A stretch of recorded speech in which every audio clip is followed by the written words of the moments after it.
let you know when. All right, you're good. All right. Welcome back, everyone. Thanks for hanging out. My name is Kelly Roach, and this channel is dedicated to helping you have success building your empire online. One of the topics that we talk about consistently on this channel is the importance of building a winning team, because it's always the team that is behind the dream. And this is both an art and a science that it takes many years to master. One of the hardest parts of being a leader and building a team is the fact that undeniably you will deal with both terminations and departures from your company. Now, we have gone through the good, the bad, and the ugly with this. And in growing a 8-figure company, obviously through the many stages of growth, we've experienced the need to both terminate and exit people from the company all throughout that growth path. Our goal is to build an environment where people can thrive long-term and where people can build and grow a winning career. And the truth of the matter is as you build your company and as you're learning about who you need on your team, what the right fit is for each role in your organization, in many instances and circumstances, you're not going to get it right the first time. And I know as entrepreneurs, we hate that. We want to win. We want to win quickly. We want to do things expeditiously. And we don't want to have to redo work that we've already done over and over again. But the truth of the matter is, even if you are skilled at interviewing and understand the selection process, when you are building your company, there are 2 things that are constantly happening that are going to impact your ability to make the match. Number 1, your business is going to go through various stages of growth in which you need different people in the roles that people are in your organization to support the company at the stage and phase that it's in. That means that people will either be elevating or transferring into new and different roles with the company, or they'll be transferring outside of the company as the business evolves and as the needs change for that particular role. Number 1. Number 2, as your company builds and expands, you're constantly going to be adding new roles to your company that you have no experience hiring for. You are going to be literally building the plane while it's in the air, which means that you are going to make some mistakes along the way. You are going to hire the wrong people. You are going to miss red flags, and you are going to mismatch what you think that you need for the role versus when someone gets into it, understanding what you actually need. So the first part of this process is to give yourself grace and to understand that it is a learning process. It absolutely takes time to learn how to make the match appropriately, to slow down terminations and exits from your company, and paying attention to what works and what doesn't work in the process is going to help you to speed up your learning curve to get to a place where you have a steady, tenured team and where you can really focus on retention. The ultimate goal is to get to a point where you can focus on 85 to 90% retention inside your company, meaning that you believe that you have the right core team and you're simply enhancing it and up-leveling it just slightly as you move through phases of growth. So let's talk about 4 basic tips that you can implement that are going to help you in situations where you do, unfortunately, have terminations and exits from your company, which is one of the hardest parts of being a CEO, right? So what is our goal?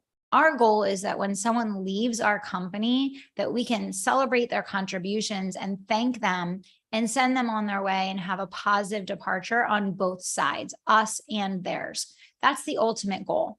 And for those of you that have been leaders for any amount of time, I'm sure you have experienced that. I know I have, and that's the best feeling in the world when both parties know that this is the right thing.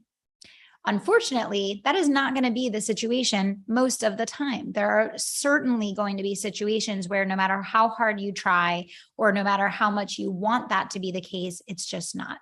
You're going to have situations where you terminate for toxic work behavior. You're going to have situations where you terminate someone that violated company policy.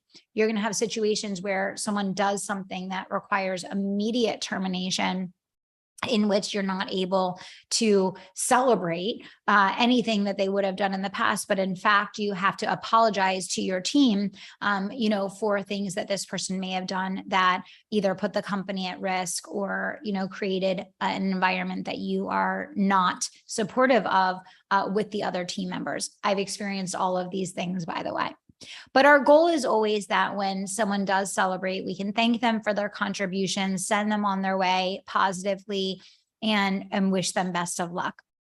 Ideally, when you are managing a termination or a departure from your company, you want to get to the point where there's no surprises. And this would be my first tip. Many times when you're a young company and you're just growing, you don't have a really well documented HR process. And even if you have one, it's maybe not followed all the time. The first thing that you want to do is, as you're building a team, you want to make sure that you're documenting a performance management system, which includes regular performance reviews, regular feedback in one-on-ones, and a formal performance management process, which includes both a verbal and written warning, so that someone that is underperforming knows and understands clearly that they're underperforming and what they do need to do in order to retain employment. So the first goal in understanding how to manage this process is to have a system in place and to get your team following it. If an employee is surprised when they are asked to leave your organization, that is not a good thing. We do not want people to be surprised when they're terminated from our companies. And there are always going to be cases where something slipped through the cracks or a leader did not effectively communicate or convey performance issues. But that's something that we want to work to flush out of our organizations as much as possible. When an employee is terminated or asked to depart, it should be absolutely clear to them well in advance with a documented paper trail what the performance issues were. Again, no one does this perfectly all the time. We've had issues with this. I'm sure any rapidly growing company has, but the goal is to get this in place and to work really hard to get all of your leaders on the same page so that the process is followed and employees know what they need to change or clear up or fix in order to retain employment. That's number one. Number two, managing employees to clear outcomes versus activity. So many times I hear from entrepreneurs that they needed to terminate someone in their company because they weren't making a positive impact to the bottom line. This happens in small businesses all the time because small businesses can't afford to have people on the team that are not impacting the bottom line. So it's very frequent in smaller companies that people are let go because they're not making a definitive contribution to the profitability of the company. Therefore, the company cannot afford to retain their employment. Your job is to make sure that people from day one on your team are being managed to not just activities that they're doing, but specific outcomes that do relate to the bottom line. You can't expect someone to consistently contribute to the profitability of the company if they don't know what they're supposed to do, how they're supposed to do it, and they're not being held accountable to it. So the second big thing is you want to make sure that people are being managed not just to actions and activity, but to outcome and deliverable that's specifically tied to the profitability of the business. Okay. Number three, when there's a departure or termination, obviously you want to have as little impact on the remaining team and on your customers as possible.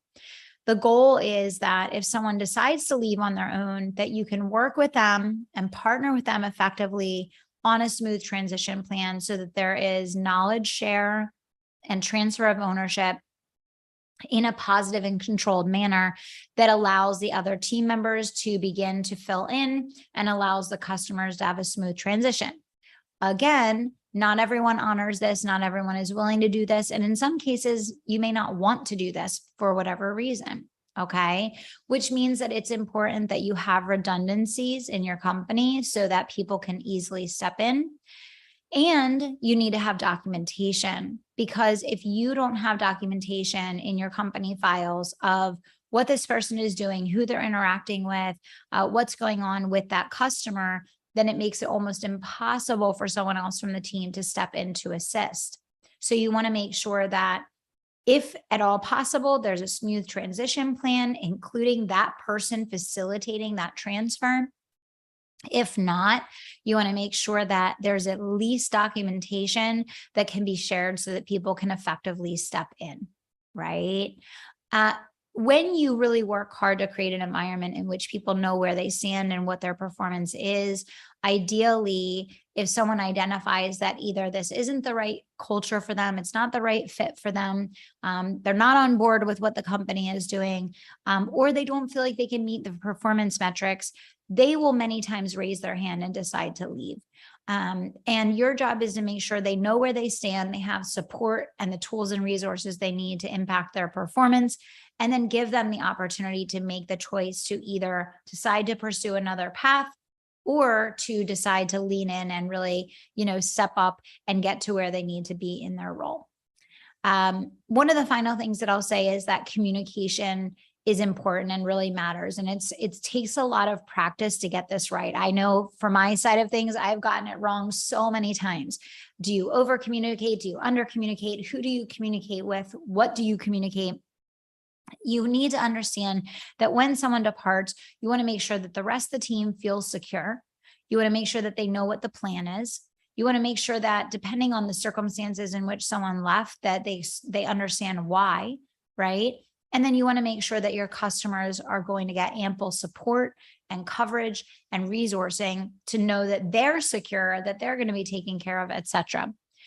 I think that in most circumstances, when there's a situation like this, over communication is probably better than under communication, and making sure that everybody's on the same page with an action plan, with a step-by-step protocol that you're following, and a lot of communication around how that transition is being managed is key.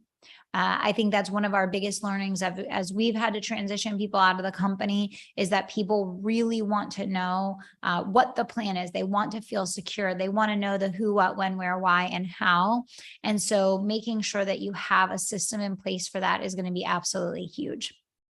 The final thing that I'll say is, really taking the time to use a thoughtful approach to your interview process, having detailed interview questions that you ask, using your gut and checking in and making sure that you're not overlooking red flags is going to reduce the churn in your company in a huge way.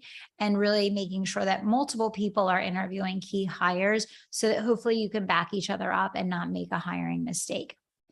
Finally, and most importantly, culture is king. Culture is the most important thing. In a rapid growth company, sometimes it feels like it's a lot of chaos and a lot of craziness happening. So the degree that you can really focus on working on the culture and focus on creating a culture that people can thrive in, you're going to create stability in the company. You're going to create tenure in your team, and it's going to make it so much easier for you to grow and scale. If you want to learn more about building a winning team, you can absolutely scroll down below this video after we're done being live, and there will be a link to Bigger Than You, my best-selling book that is going to teach you the strategies to build a winning, profit-producing, self-led team. And we'll include a link to the Legacy Leaders Mastermind application for those of you that are running businesses over $1 million in recurring revenue.